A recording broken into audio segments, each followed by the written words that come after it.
Bonjour. À l'occasion du centenaire de l'armistice de la Première Guerre mondiale, le 11 novembre 1918, la ville de Saint-Maur a organisé une semaine sur les films d'œuvres littéraires sur la Grande Guerre.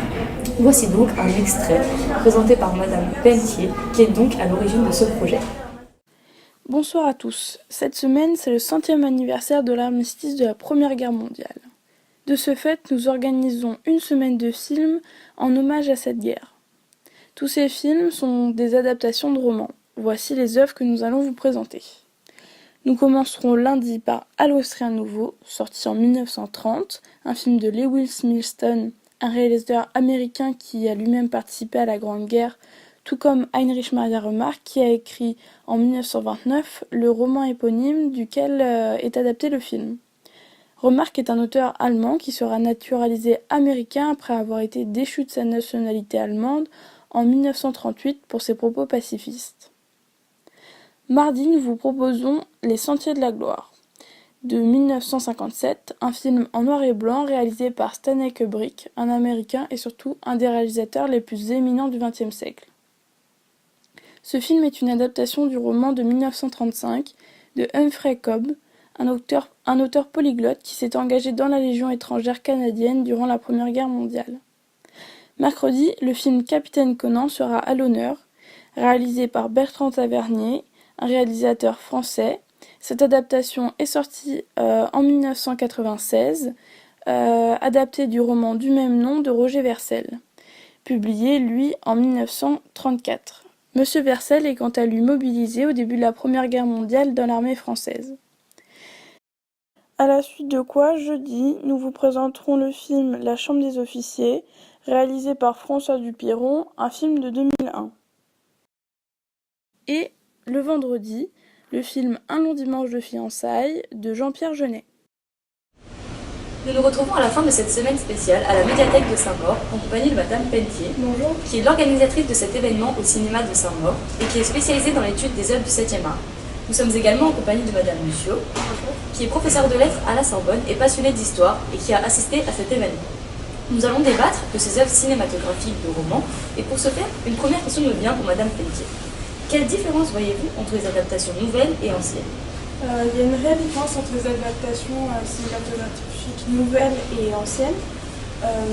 Déjà parce qu'il n'y a pas eu de films qui sont sortis pendant la Première Guerre mondiale. Déjà parce que vu que c'était le début du cinéma, que la Première Guerre mondiale c'était un des premiers grands conflits où le cinéma existait en fait. Et donc le matériel était trop lourd à emporter sur le terrain et trop compliqué. Et ensuite, et aussi surtout, c'est parce qu'on ne pouvait pas se permettre de représenter visuellement cette guerre, parce que sinon on risquait de démoraliser les gens qui participaient, donc aussi bien le fond que l'arrière, et de minimiser, d'amoindrir cet effort de guerre qui pourtant était très important en fait pour gagner la guerre. Et donc après, du coup, la Grande Guerre, il y a eu une vague de films qui sont arrivés sur le sujet et qui étaient extrêmement pacifistes dans le but que jamais ça ne se reproduise. Je pense notamment au film de Lewis Milestone qui est passé pendant la semaine à l'Austrien Nouveau, qui est sorti seulement en 1930. En fait, la littérature, elle existe depuis bien longtemps. Et les gens sont donc plus à l'aise avec ce mode d'expression. Des écrits sont parus plus rapidement, voire même pendant la guerre en fait. Et en fait, en Europe, mais notamment en France, la littérature va avoir un rôle de dénonciation. On va dénoncer les choses qui se passent en fait à l'époque en fait. Et pour revenir pour reprendre ce que vous disiez, à l'Austrien Nouveau, en fait, il va avoir ce rôle de dénoncer la violence, les traumatismes qu'ils ont engendrés chez les poilus, en fait. Et donc, pour revenir sur la question, pour moi, il y a peu de différences, en fait. Il y a des différences encore, d'accord, mais peu. C'est vrai, moi dans le cinéma, je vois vraiment ce rôle de dénoncer après la guerre, en fait, tout le temps après la guerre ou pendant la guerre, pour les films et pour les livres, c'est vraiment d'essayer de dénoncer cette violence qui a été déchaînée et qui était inconcevable. Alors que plus tard, même dans les films, je trouve qu'il y a c'est plus nuancé quand même. C'est-à-dire qu'on essaie moins de faire passer le message de absolument il faut un pacifisme et tout ça, même si ça fait partie du récit, on essaie moins d'en faire un sujet principal. Il y a belle lurette que nous hurlons comme des écorchés. C'est à croire que les droits de l'homme deviennent eux aussi des survivants encombrants d'une époque géologique révolue, celle de l'humanisme. On ne peut pas comprendre que, sur des corps si mutilés, il y ait encore des visages humains, dans lesquels la vie suit son cours quotidien. Seul l'hôpital montre bien ce qu'est la guerre. Les scènes ne touchent pas forcément toujours les spectateurs et les lecteurs. Alors selon vous, comment certaines scènes de violence peuvent-elles plus ou moins les toucher? Tout d'abord, les émotions, elles ne sont pas représentées de la même façon dans les films et dans les livres. Dans les livres, on a un double statut, écrivain, combattant. Ils étaient forcément les mieux placés pour parler de leur souffrance, de leur complexité et de la violence à la guerre en fait. En littérature, on a plusieurs moyens de faire vivre en fait, dans les livres, de faire vivre les moments qu'on pensait représentables en fait. Leur ouvrage en fait, c'est des choses auxquelles ils se souviennent et c'est grâce à ça en fait que nous aussi on se souvient de la guerre. C'est par rapport à ce que eux ils ont dit et par rapport à ce qu'ils se souviennent. Et puis ensuite ils ont été relayés par des films. Je voudrais ajouter aussi que en littérature, on a un mode d'expression qui est assez libre et quand on veut appuyer sur un moment qui pour nous a été très important, il suffit de le décrire plus, de le faire durer plus en fait. On utilise des énumérations, des choses simples pour vraiment appuyer sur ce moment. C'est vrai, nous au cinéma en fait on a aussi d'autres outils pour accentuer l'émotion dans une scène ou montrer son importance. Je pense au jeu d'acteur, déjà en premier lieu, qui forcément est très important, il va plonger le spectateur dans ce contexte historique en fait. C'est d'autant plus important parce qu'on sait que ça s'est passé, que c'est des conflits qui ont existé, qui ont été très importants, mais du coup on voudrait savoir comment est-ce qu'ils l'ont vécu et c'est très important que le jeu d'acteur soit cohérent et soit juste. Je pense aussi à des méthodes de montage et de mise en scène qui sont très très importantes pour faire vivre et faire ressentir les émotions aux spectateurs. Par exemple, dans Capitaine Conan, qu'on a passé pendant la semaine, il y avait une interview de Bertrand Tavernier qui a réalisé le film et qui expliquait que parfois Conan sortait du cadre de la caméra pendant un travelling avant les soldats et avant que la caméra puisse le suivre en fait. Et c'est vrai que ça donne une impression d'être nous parmi les soldats de son escouade et que c'est vraiment le meneur. Il a toujours un temps d'avance. Il est toujours devant, il part à l'assaut et nous on fait partie de son équipe parce qu'on est dans tous les combats, on est toujours filmé à hauteur d'homme au milieu des soldats et ça donne vraiment cette impression d'être impliqué dans la scène. Toute sa guerre, toute sa haine lui remontait d'un coup, à la tête, à la bouche. Penché sur le trou noir d'une sape, il crachait des injures entrecoupées. Il le guettait comme s'il eût dû en sortir des hommes à tuer. J'en restais immobile, d'horreur et de honte. La violence physique est très présente durant cette période, mais est-ce qu'on la représente de la même manière dans les films et dans les livres? Moi, dans les films, je vois deux grandes manières de représenter cette violence physique. Une première qui serait plutôt avec beaucoup d'explosions, de bruit, de sang, qui serait plutôt trash en fait. Donc on servirait pour les corps à corps et puis les montages de tranchées vraiment au cœur de la bataille. Et ensuite je verrais une deuxième manière un peu plus cachée, plus pudique dont on servirait pour exprimer les souffrances et les douleurs des gueules cassées qui ont subi une violence très extrême physiquement et pour qui je suppose les réalisateurs ont un certain respect et donc ça n'enlève rien à la violence de ces scènes mais on va dire que c'est plus travaillé je dirais et je pense notamment à La Chambre des officiers, un des films qu'on a passé pendant cette semaine. Ah, tout à fait, dans les livres aussi on a vraiment ce type de représentation. Mais la violence physique dans les livres, je dirais qu'elle est plus explicite, voire même cruelle des fois, parce que tout simplement parce qu'elle est moins cruelle, choc, et aide vraiment le lecteur à imaginer une scène, et parfois plus imagée que pour les laisser voir un film avec une image, c'est même pour les gueules cassées. Hein.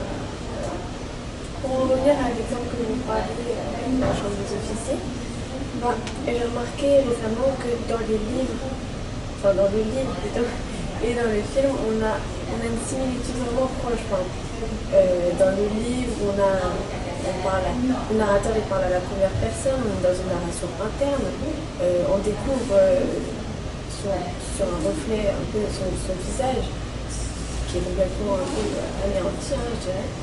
Et vraiment, on a vraiment cette similitude entre le film et le livre. En effet, j'ai remarqué ça après. Il y a vraiment un besoin du réalisateur de coller au livre et de vraiment ressembler. En fait, il met la caméra à l'épaule du personnage principal dès qu'il est dans une scène. On découvre en même temps lui vraiment son visage et c'est parfois encore plus horrible, je pense, de s'imaginer son visage alors qu'on ne le voit pas encore en fait. Dans cette scène de La Chambre des officiers, on remarque que, comme l'a dit Madame Pentier, la caméra est à l'épaule du personnage, sur le plan suivant, et on a même l'impression de suivre son regard en plan rapproché sur le visage du médecin, qui lui annonce d'affreuses nouvelles sur ce qui l'attend pendant son séjour à l'hôpital. On insiste sur le regard porté sur les gueules cassées, qui ont subi une violence physique intense.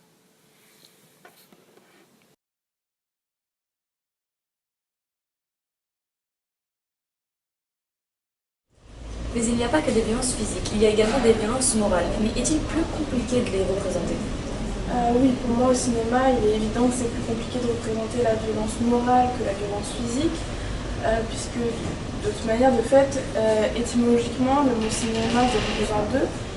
Kinéma qui veut dire mouvement et graphie qui veut dire écrire, donc écrire avec du mouvement. Si on veut faire passer un message, il vaut mieux éviter de le dire, il faut le montrer. Donc ça va passer vraiment par le jeu d'acteur qui va être très important et qui va permettre de décrire assez facilement par un bon acteur des émotions simples comme la colère ou la peur. Voilà.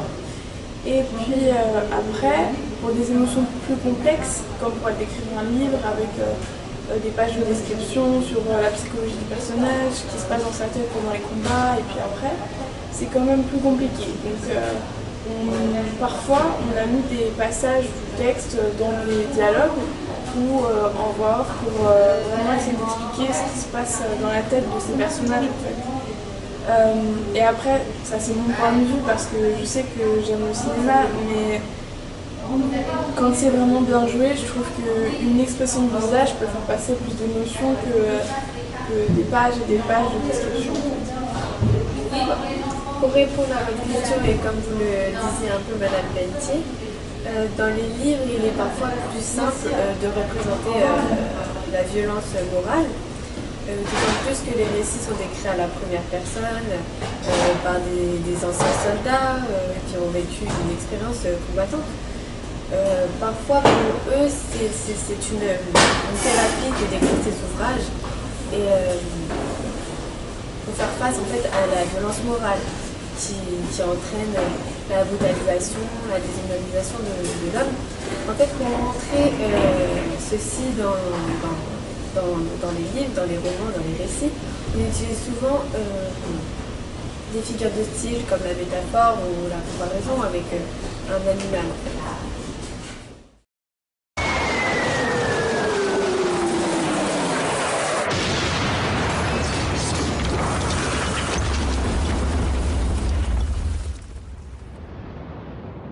Putain, ceux qui n'ont pas connu connu ça peuvent pas savoir ce que c'est.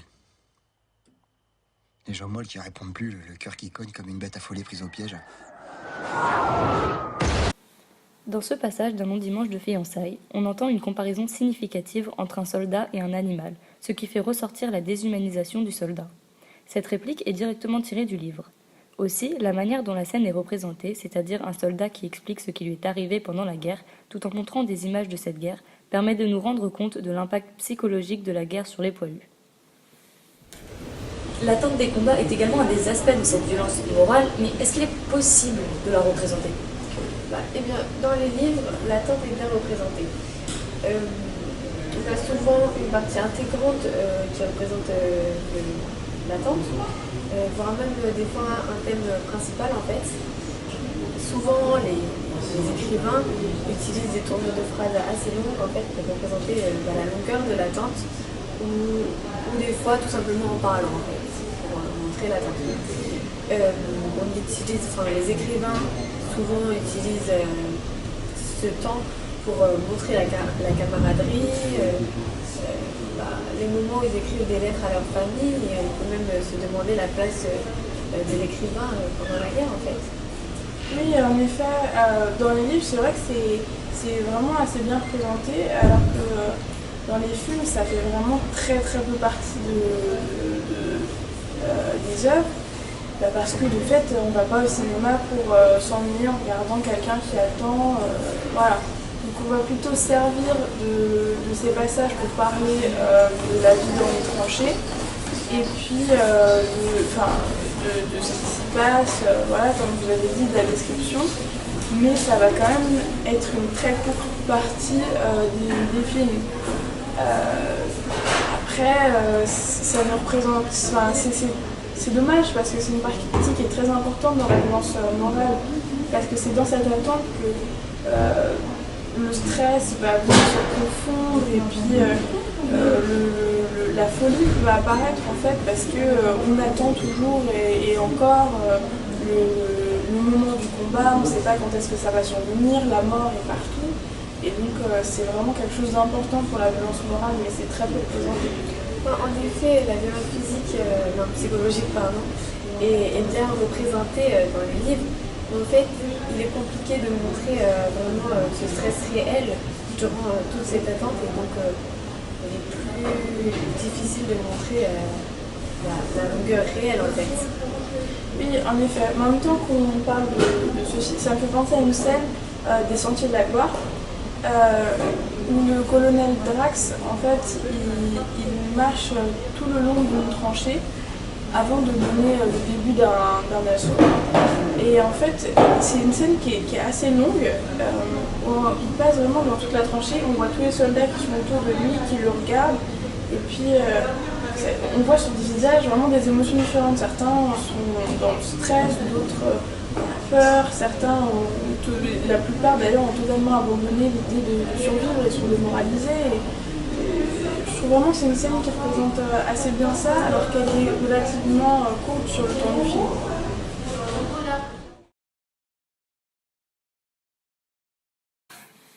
Dans cette scène dont nous parlait Madame Pentier, on voit le colonel Drax marcher dans une tranchée au milieu de ses soldats qui attendent qu'on leur donne le début de l'assaut.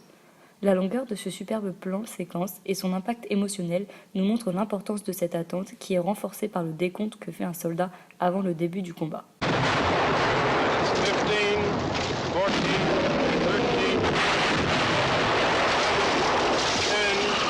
14, 13, 10, 9, 8, 7, 6, 5, 4, 3, 2, 1, 0.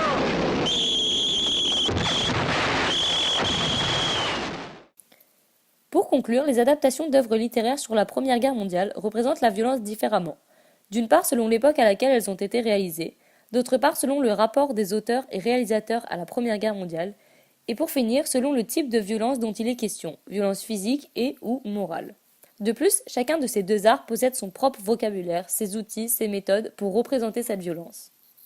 Eh bien, merci à nos deux invités pour leur présence et le temps qu'elles nous ont accordé pour participer à ce débat. Au revoir et à bientôt pour un autre sujet.